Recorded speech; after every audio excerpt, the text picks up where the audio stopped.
First off, before we start with David Shulman's introduction of Professor Venkatachalapathy, I just wanted to,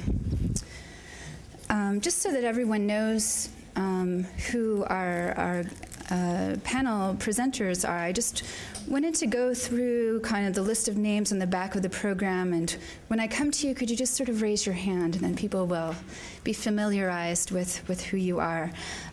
List of participants. We have Bernard Bate from Yale University. Raise your hand. That's Barney. A graduate of Chicago and in anthropology. Sasha Ebeling, whom you're already familiar with, from the SALC department. Specialist in Tamil literature. Lakshmi Holmstrom, a renowned translator of Tamil short stories and poetry, and of course Salma's novel. Now the filmmakers K.P. Jayashankar and Anjali Montero, I think, have stepped out, but will be returning soon, so we will say hello to them when they come back. James Lindholm is over there, our Tamil instructor, and also a graduate of the University of Chicago, friend of Norman's. Sally Noble, the director of the South Asia Center, associate director, functional, I mean, not, well, anyway, she was a very important person, VIP. And Paula Richman, Oberlin, in front here, from the religion department, also a Div School Chicago graduate? No. SALC graduate. Oh, really? Oh, I'm sorry. We were incorrect. I apologize. And Salma, of course, who has spoken to us this morning. We all know who she is. Very good session this morning. David Shulman, over here, visiting the SALC department, and specialist in poetry and poetics in Tamil, Telugu, and Sanskrit. Sam Sudananda is right here from Columbia, from the MELAC department, where he teaches Tamil, and we're very grateful to have him here, and also for his help with interpretation with Salma. And then finally, we come to our keynote speaker, and so I'm going to save this introduction for David Shulman, who is appointed for this very task. So, now David. Okay, remind you once again to introduce yourself, please. So, it's my pleasant task, actually it's a privilege and an honor to introduce Professor A.K. Venkatachalapathy from the Madras Institute of Development Studies. Actually, Chalapathy, I'm going to call him Chalapathy. He's one of these people who one says about them at moments like this that they need no introduction, and then one usually goes on to give a long introduction. I'm going to take advantage of the opportunity that's been given me to actually say a few things, in fact, but it's true that he needs no introduction, because I think probably everybody in this room knows his work well, and certainly anybody in our generation who's interested in the history, cultural history of South India, especially the Tamil region, has read his essays and knows them well, because Chalapathy is certainly the most adventurous, intellectually stimulating mind among the historians working on the modern period in South India in the last several decades. Actually, as it happens, although for many years I've been wanting to meet him, and we have many mutual friends, and people have often wanted us to meet. I didn't happen to have the privilege of meeting him until about a year ago, almost exactly a year ago in Adayar, where we had a very kind of joyful meeting. And of course, I immediately felt that I was in the presence of a kindred spirit. But I just have to tell you that in fact, we share, I think, a much deeper affinity based upon profound metaphysical principles, because those of you who know his work will know that he has a famous essay, which is actually the title essay in his volume of English historical essays, called "In Those Days There Was No Coffee." And I think there are quite a few people in this room who know by now that at least in my own idiosyncratic cosmology, coffee is a matter of the most profound existential and metaphysical significance, really an embodiment of ultimate human values, and perhaps the only true metaphysical principle to which I hold without compromise. And so a person who was prepared actually to write an essay on the history of coffee consumption in South India is obviously a man very close to my heart. It's hard for us even to imagine a world in which people in Madras or anywhere else in South India did not drink coffee. But actually there was such a time, of course, and you, of course, can see something of the spirit of intellectual adventure which goes with the attempt to trace the history of this particular Madrasi cultural habit. It's a bit like what Ashish Nandi once said about cricket. He said that cricket was an Indian game that was by mistake invented in Scotland. And I suppose one could say the same thing about coffee. It's a kind of a Middle Eastern drink that actually really belongs in Tamil Nadu and has, but only by some odd historical chance, wandered away to the Middle East. I want to say a few things about the two major sides of Chalapathy. Let me begin with the academic intellectual profile. He's actually published rather a lot of books. I think looking at the list of publications, around 20 books, including some edited volumes, including a very beautiful book in Tamil, the Muchandi Ilakyam, about Tamil chapbooks, Tamil, a particular kind of Tamil popular literature. By the way, I also wanted to say that although Chalapathy is published very extensively in English, I highly recommend to the people in this room to read him in Tamil, because his Tamil is really a kind of exquisite academic prose, a kind of model, I think, for what we can hope for.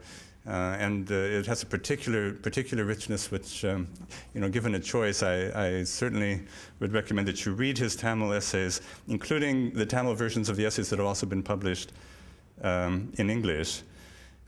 He was trained at JNU, and he wrote a dissertation on the history of Tamil publishing, really. And in fact, he's the world's expert on Tamil publishing in the last 200 years. I actually believe there's probably no single Tamil book that was published in the last 200 years that Chalapathy hasn't actually met and welcomed personally. He certainly has an astonishing knowledge, which has come into play in many of the essays that he has published. He also has a very lovely book. It's called Chennai, Not Madras, which I recommend to you. Perspectives on Chennai. It was published by Marg Publications about 2 years ago. And I just might mention that he's engaged in writing a biography of Periyar, and perhaps when that is done, a long-term project on Chidambaram Pillai. So these are works that we can certainly look forward to. And I could actually say rather a lot more about his academic profile, but I think maybe that's enough for now. I just want to say that there is the other side, which is that Chalapathy embodies in a very remarkable way, I think, the kind of essence of the life of a Tamil man of letters. I suppose today one should say a Tamil person of letters in Madras, or in the Tamil cultural sphere. He lives the literary life with a very great intensity. He also is the author of a fantastic translation of Sundara Ramaswamy's J.J. Silup Kuripuhal. And those of you who know the book in Tamil will also know how enormously difficult, almost impossible actually, it is to produce a good, clean, lyrical English translation of this very remarkable novel. So he succeeded, I think, really very remarkably in this respect. And I can't conclude this introduction without mentioning the sacred name of Pudumai Pitan, who is, in a way, I think, the kind of presence, hidden presence in this room, because he's been mentioned actually several times today. Salma mentioned him in the course of talking about writers that she has read and cared for. And here again, I think one could say about Chalapathy that he's the world's expert on the writings of Pudumai Pitan. He's in the process of compiling what would normally be called a kind of critical edition of the works of Pudumai Pitan, a variorum edition, of which 4 volumes have come out. Is that right? And we have 2 more to look forward to, including a volume of critical essays by Chalapathy about Pudumai Pitan, who is arguably well, without any doubt, actually, he's one of the most important of the modern Tamil prose writers, in some ways perhaps the most original writer of that generation.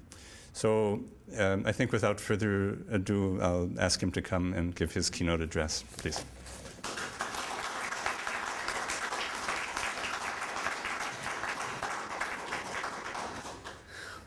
Thank you very much.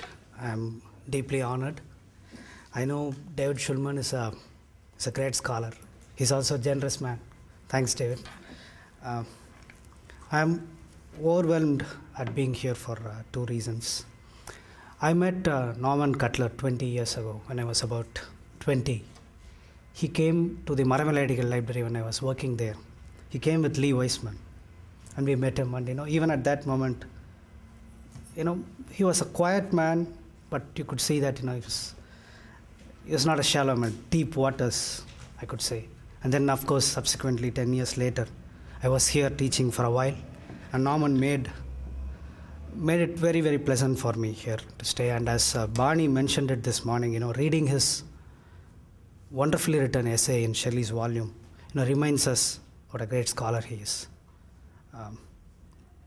The second reason is that on the 31st of August, 2000,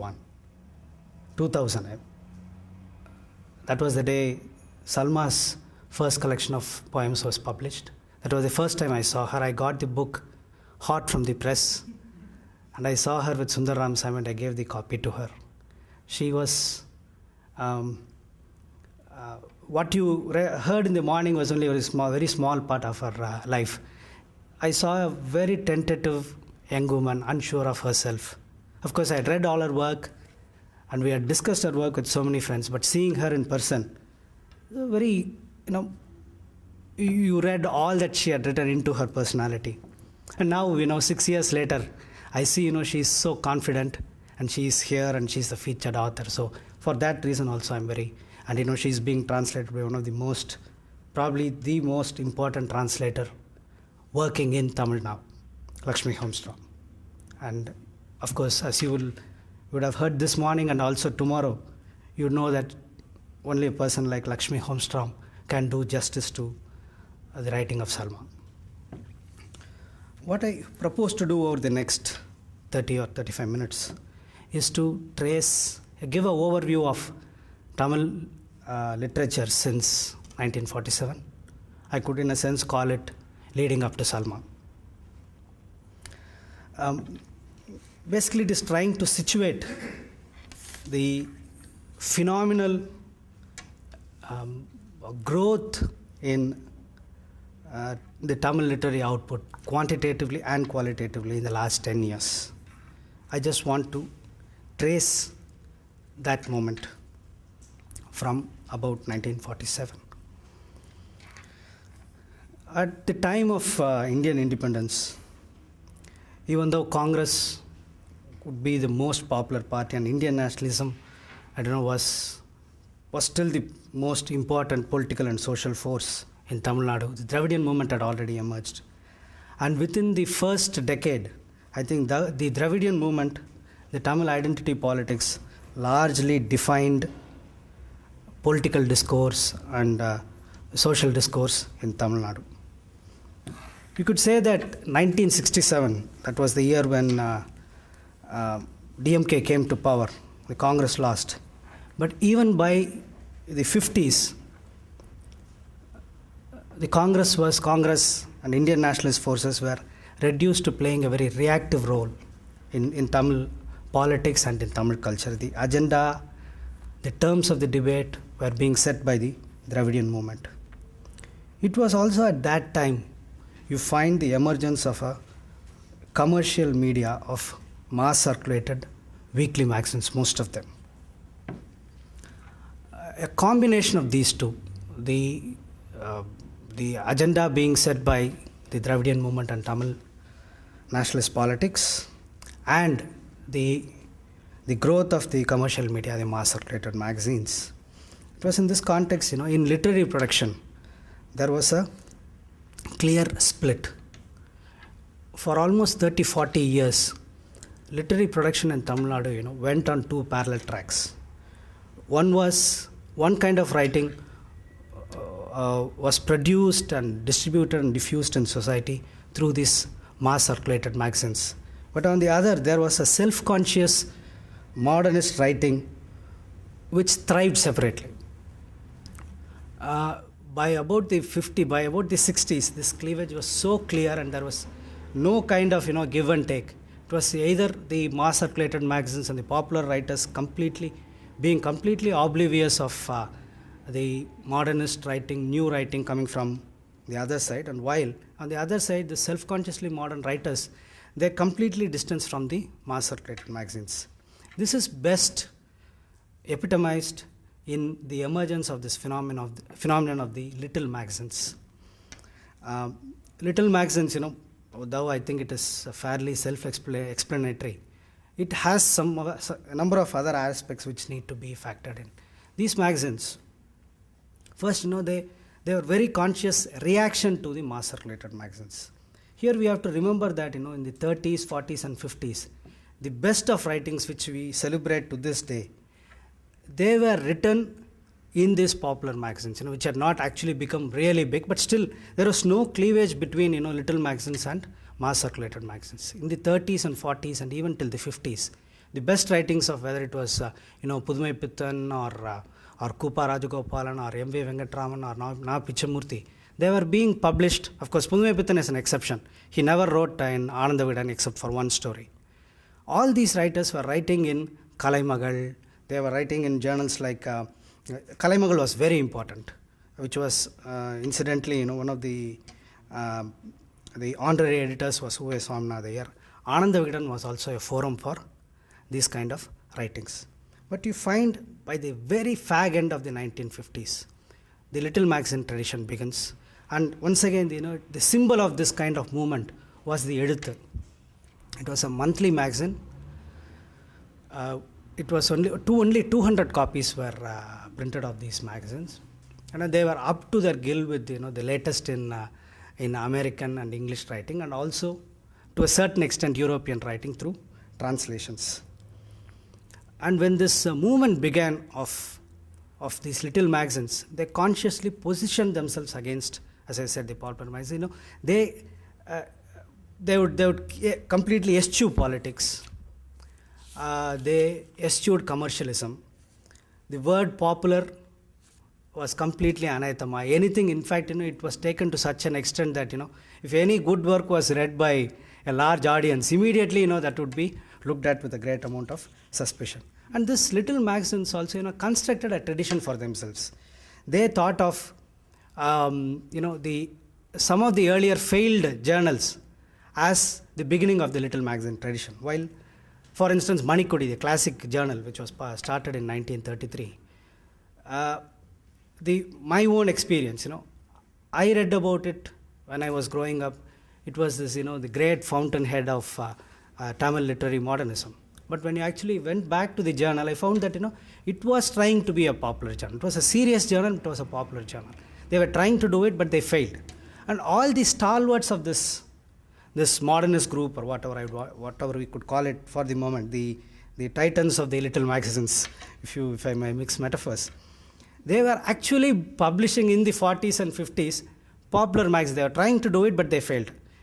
Once again, the classic example, Kana Subramaniam, who was widely celebrated as championing this little magazine tradition. The journals that he published in 1939, Suravali and the later journal, he was certainly engaging with the popular. He was not, restricting himself to literature defined in a very narrow sense. MVV ran a journal called Teni. Kupara himself, Kupa Rajagopalan himself ran a journal which was certainly addressed to a larger audience. But by the turn of the 50s and the beginning of the 60s, this was in Tamil literary culture the heyday of little magazines. Number of journals were published, Ilakya Vattam, Saraswati, and leading up to in the 1970s to Kasara Tapra and Pragne. As I said, they were elitist, they restricted their circulation, strongly condemnatory of popular politics, and given the caste and class composition of these writers, to which I'll come very shortly, they had a certain visceral anathema to the Dravidian movement. So anything associated with the Dravidian movement was looked down upon, and the politics was, the unstated politics was always, condemnatory of Dravidian movement. This, cocooning of literary production in the 60s also gave the space for, experimental writing, and that was the time when the free verse, Pudukavithai, new poetry, completely liberated from prosodic shackles as they were called. The Pudukavithai becomes, the new poetry becomes an accepted genre. The magazine Eduthu published, consistently published new poetry, encouraged debate on this, and it was running parallel to the kind of poetry that was being produced from the Dravidian movement. So I was very interested to find that in 1964, when Bharatidasan, the fiery poet of the Dravidian movement, died, I was very curious to see the response of this group of literary writers, especially in Eduthu. They had to acknowledge that he was a major figure, but it is a very critical and kind of undermining of his reputation that you see in their obit pieces.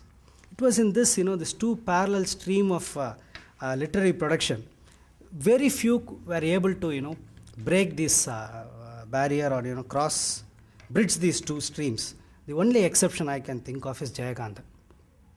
That is also the reason I think as Salma mentioned in the morning, many of us, people of my generation, my earlier generation, next generation, we would read Jayakanthan at the early stages of our reading and literary career, and then at a certain point get fed up and then move on. But Jayakanthan was very important because he could articulate a new voice, a very strong, powerful individualism, and a certain approach to literature which was completely lacking in mainstream publications. So Jayakanthan was an exception.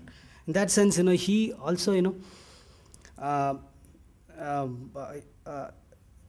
he also had something to do with G. Nagarajan. G. Nagarajan's writings and Jayakanthan's writing share a lot of commonalities. But the kind of romanticism that Jayakanthan brought into, say, for instance, the portrayal of this good prostitute, which you can, of course, trace back to, Devdas and other kind of writings. Jayakanthan romanticized certain notions of this, which went very well with the mass circulated magazines. But this leads up only to the 70s.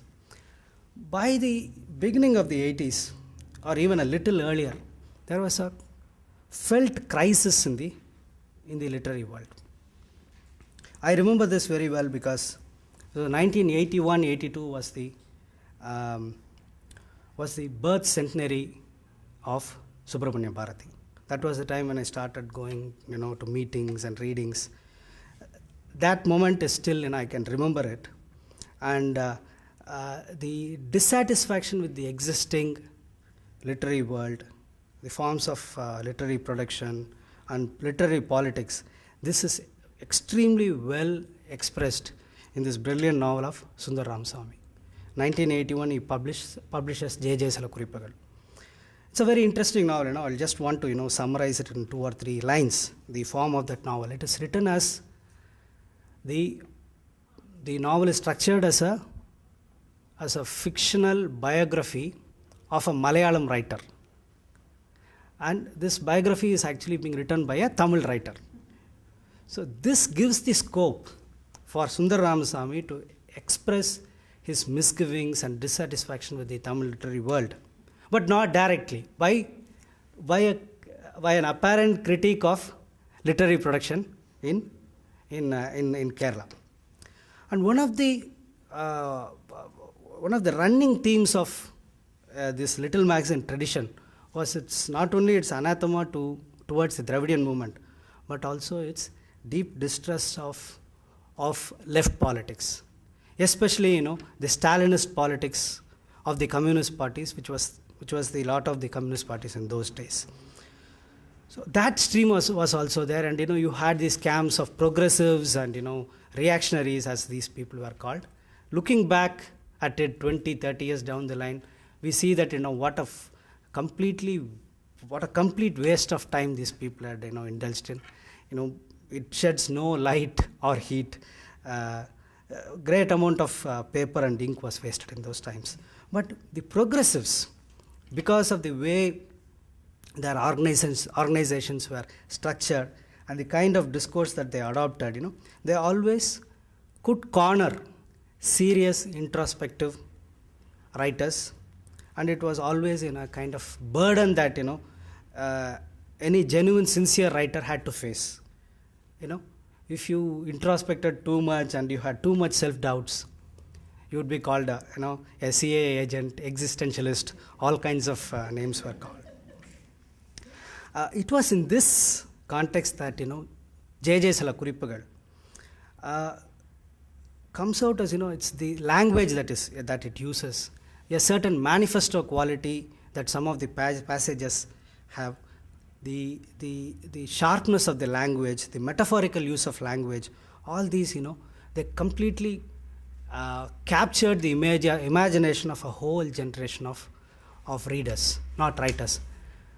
Throughout my my reading and writing career, I've seen very few writers who thought it was a good novel, because every one of them saw themselves in the novel and they felt that they had come out very badly in it. But for the readers, it was a different experience. In fact, Sundar Ramasamy told me some 10 years ago that since the publication of J.J. Sala Kuripugal, not a month has passed without getting at least one letter or one visit from a young reader. Somewhere in some corner of Tamil Nadu, he would get a letter, or some young man would come to see him. Like he saw one person on October 19th, 1986. Modesty prevents me from disclosing the identity of that person. And that I was reminded of that once again, when Salma mentioned it this morning. This novel and the personality of Sundar Ramasamy has a very important part to play in what happened in the 1990s, which is what I now come to. Once again, in the 1980s, one could already hear the breakup of USSR coming. Perestroika really caused a big crisis among the left intellectuals. And within the left movement, there was also the ultra-left movement, the CPI-ML, the crisis that were engendered by the great amount of violence that was unleashed on them from the 1960s to the 70s. That is one movement which I do not know much about. I know it only from secondhand.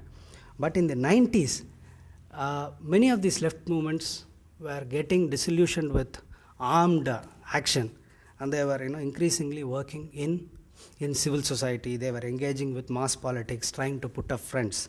And it was at that time some of these ultra-left movements were beginning to engage with the question of caste. Because in Tamil Nadu, even the Dravidian movement had foregrounded the caste question, but the left movement and all those inspired by the left movement pretended or tried to ignore caste. You find the way how they ignore many of these things, like everything is postponed until the revolution. So once the revolution comes, all these questions would be sorted out. So in fact, in the J.J. Sala Kuripugal, J.J. asks, I have a lot of lice in my hair. Should I wait for the revolution to come, or should I delouse myself immediately? This kind of thing. So caste comes into a big way, and I think in 1989, many of these ultra-left organizations came together to discuss the question of caste. And 1990, of course, fundamentally changed many things in India. In August 1990, V.P. Singh, while at that moment was only a smart political move, only later he became a statesman. The government decision to implement the Mandal Commission recommendations, completely changed everything. What changed in Tamil Nadu was that Tamil Nadu did not get anything out of it, in the sense that there was already a strong reservation policy in place. But it was from that time people started looking to Tamil Nadu as a kind of a precursor. Until then, Tamil Nadu is always the sore thumb that sticks out, some vague place which seemed to have nothing to help explain or understand about the larger Indian nation, all those things. And then immediately following Mandal came the Masjid, Babri Masjid, Ram Janmabhoomi crisis. It fundamentally changed the way how people began to look at themselves, about their identity, about the nation, about politics, everything. And Tamil Nadu, even though, it has a long history of not having any communal clashes. Despite that, the issues that were raised by the Mandal Masjid debate, brought about a great amount of churning. And it is at this moment, the Dalit movement also emerges. Historically in Tamil Nadu, as we know, the non-Brahmin movement has been very strong. But the Dalit question was subsumed within the non-Brahmin category of the non-Brahmin. This begins to, break up, crumble, because of the increasing power that the other backward castes were having and the impact it was having on the Dalits at the ground level. So from about the 1990, that was also the year of Ambedkar's centenary, the publication of his writings, the number of meetings that were held. I did a lot of field work for my doctoral research at that time. Any city I went to, any town I went to, wherever I traveled, I could see Ambedkar statues coming up. It was at this moment you also had the writing of self-conscious Dalit writing, declared Dalit writing. Before I actually get to it, I just want to bring in another factor into this survey of Tamil literary production. By about the early 80s, the crisis that I was talking about, the little magazine tradition had fizzled out.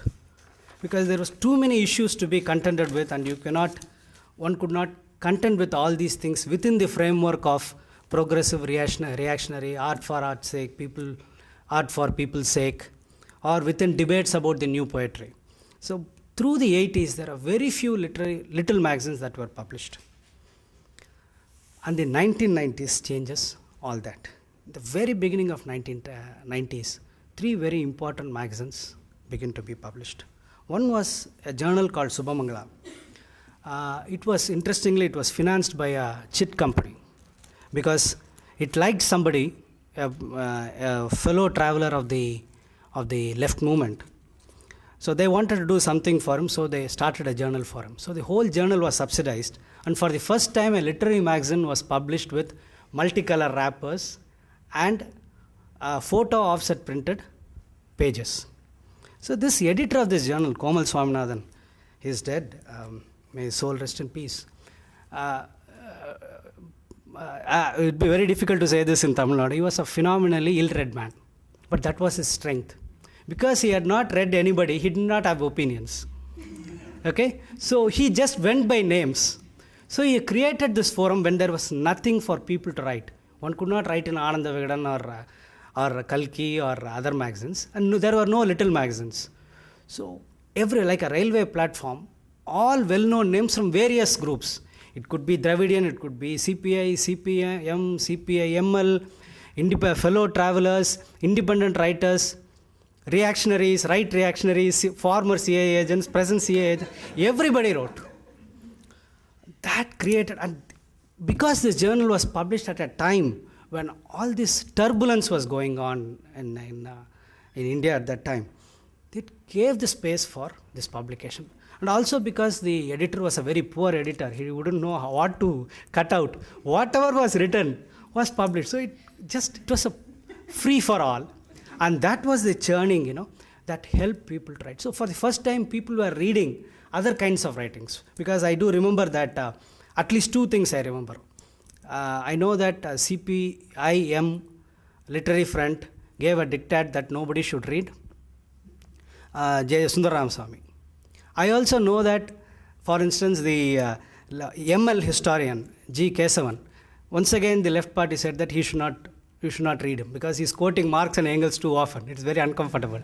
So this kind of diktats were there. And in that context, a journal like this, which had within a single issue the entire spectrum of Tamil literary writing in all its confused extravaganza. So Subhamangala was published. It was published from 90 to 95. Then there was this other very important journal called Nirappirigai. It was edited by a collective. It would be published irregularly, 3 or 4 issues in a year. It had long articles. The very first issue carried a very big summary of Edward Said's Orientalism. Then there was something on Julia Kristeva. There would be something on Derrida. And they also translated. It positioned itself as a Dalit critical magazine. And one of the very important things that this journal did was it started attacking the Tamil literary canon. It talked about caste openly for the first time. This was one journal. So this was also a very important institutional location for, even though the journal was small, it created that forum for questioning things, questioning things in a very, very radical way. Words which we would not, even dream of using 15 years ago. Because of Nirappirigai, the words began to be used, and now it is part of common parlance. I don't think, 15 years ago, I could have even thought of a word for anal sex. But in this journal, they coined words for it. They were used so freely, and it changed the language. It changed the vocabulary. It changed, or it drew the line for public acceptability at a different level. Very enabling moments. The other very important factor, which I think I've slipped it because I've just added it with an arrow. In 1983 was, of course, the July riots in Sri Lanka. It's impossible not to get autobiographical for some kind of survey like this. 1983 July riots. My very first political rally was to join a rally, condemning the atrocities of the Sinhala Sri Lanka army. So Sri Lanka after 1983, for about 30-40 years earlier, the post-colonial situation had created, such a huge undividable gap, created a huge undividable gap between Tamil Nadu and Sri Lanka. After 1983, it changed. Tamil Nadu and Sri Lanka, in terms of the cultural and literary map, it became one. Suddenly you find that you have larger number of readers. You can publish larger number of books. And after the first 5 to 10 years, when there was a big diaspora, and the Sri Lankan Tamils, very energetic, resourceful, industrious, wherever they went, they created communities for themselves. They supported literary activity in Tamil Nadu by the simple act of buying books and reading them. And also many things, which would have been very difficult. I also need to say something about the use of digital technology in a little while.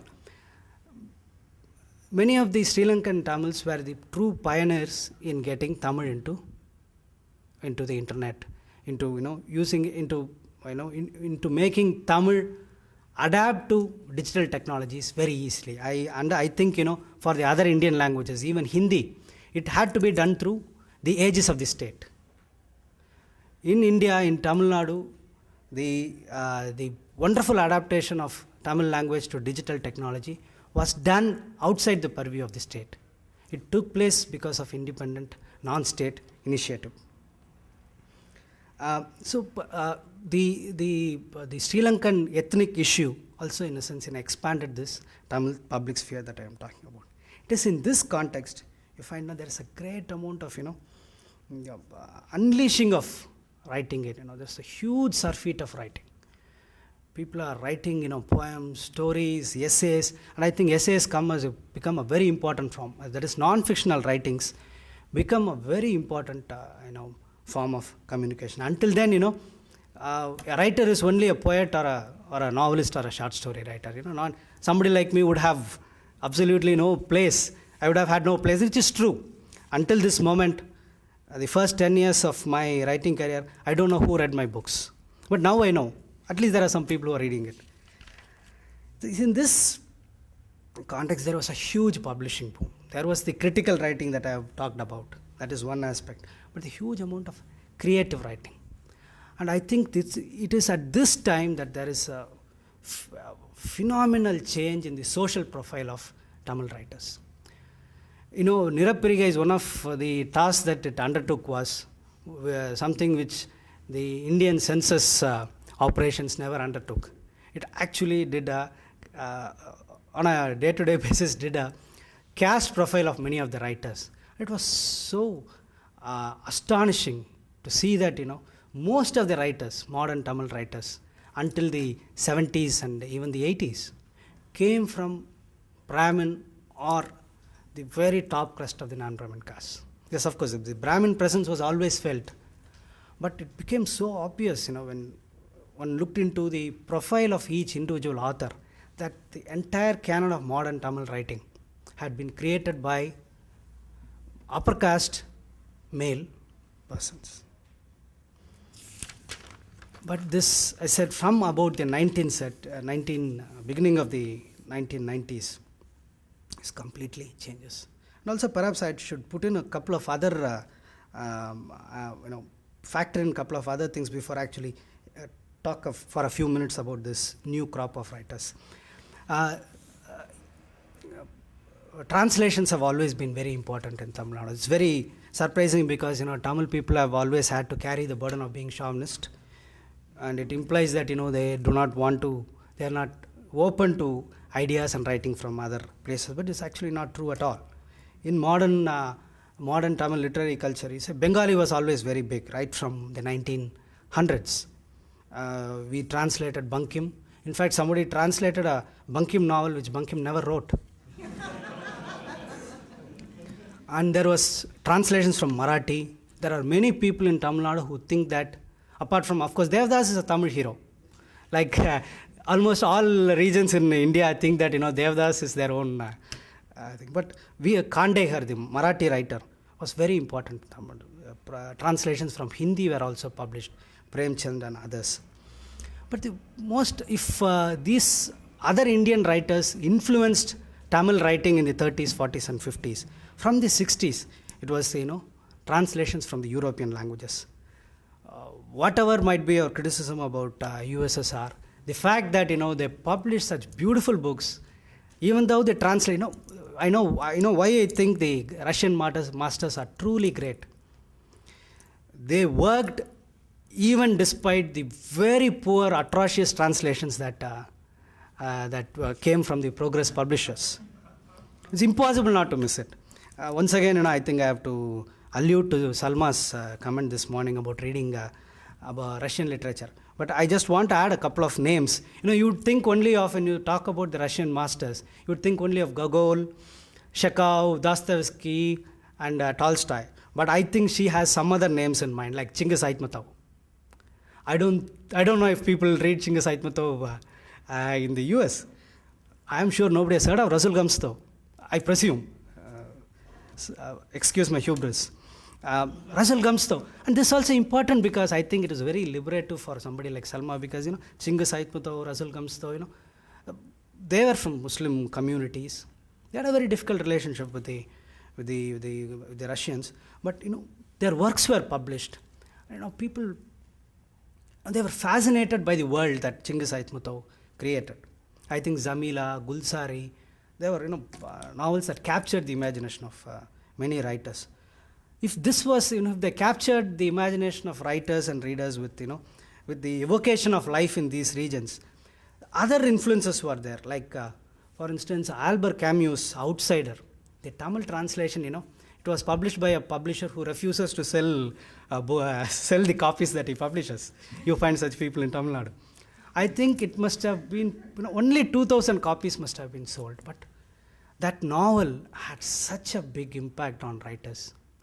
A new way of looking at life, and also, somebody mentioned that, Camus, is left. But in Tamil Nadu, he's not seen as the left. He's seen as the response to the left. It is always Camus and Sartre. And Camus was seen as, as somebody, who was true and sincere to the craft and the art. The translation, once again, also by the same publisher, Kriya, Antoine Saint-Exupéry's The Little Prince. These kind of works had a big impact. And of course, from the mid-80s, this Latin American writing, it just swept the Tamil literary field. Everybody was talking about Gabriel Garcia Marquez. They were, translating stories from Spanish. Neruda was always big. But I remember, in 1989 or 90, a huge 400-page special number was published, first about Dostoevsky and then about Gabriel Garcia Marquez. So, when I'm talking about, this new talent that came into Tamil writing, they also just did not come just like that, I have a very interesting story to say. I have a sob story to say. I've gone through very difficult times. I want to make you feel guilty. I'm writing this. It was not so. Many of these people, they actually came very well aware of the literary craft. They were up to the latest in modern writing. So they came together, brought these things together, and that's why you find that, the writing that came out of this time, even though, you find a lot of Float Sam and other things, a good amount of this work is of extraordinarily high quality. So, and these journals, especially I think Kalachud has played a very important role. It gave a free rein to writers. It provided the forum for, for Dalit writers, women writers to publish without any inhibition.